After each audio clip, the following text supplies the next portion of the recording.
bonjour. Oui, bonjour à vous.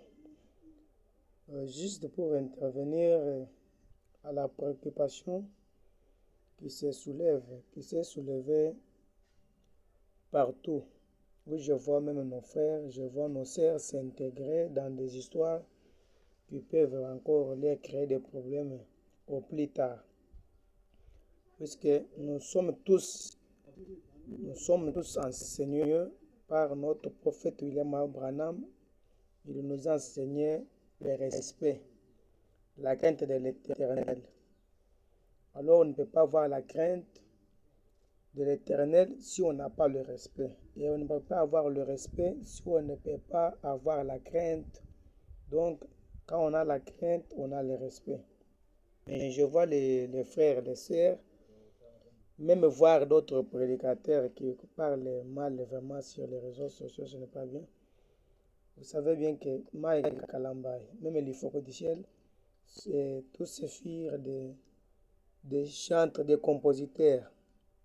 Mike Kalambay composait des cantiques, même l'Ifoko aussi composait des cantiques avant qu'ils deviennent des pasteurs, des évangélistes. Ils étaient tous des compositeurs. Même si vous demandez à Mike Kalambay, il composait les cantiques là par inspiration. Si aujourd'hui il a parlé par hasard, par erreur, parce que même en prêchant, on doit commettre des erreurs, hein. Et ça, c'est humain.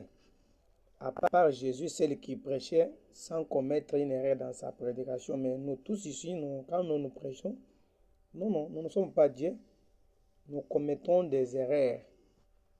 C'est pourquoi, si par erreur Kalambaya critiquait ce que l'Ifoka chantait concernant l'inspiration, cela n'est pas être obligé de critiquer des injures par des frères du message ou bien par les frères de l'église de Kalambay.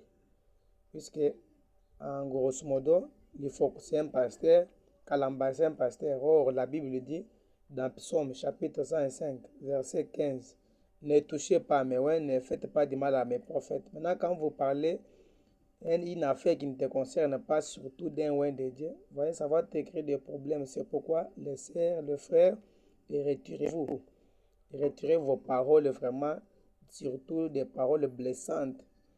Si vous remarquez dans la Bible ici, lorsque Myriam et Aaron ont voulu parler, s'ingérer dans l'affaire de Moïse, Dieu les avait punis. Alors, toi, ne juge pas. Nous devons seulement observer. D'ailleurs, je regrette quand le pasteur s'intéresse à des histoires après. Nous sommes la lumière du monde.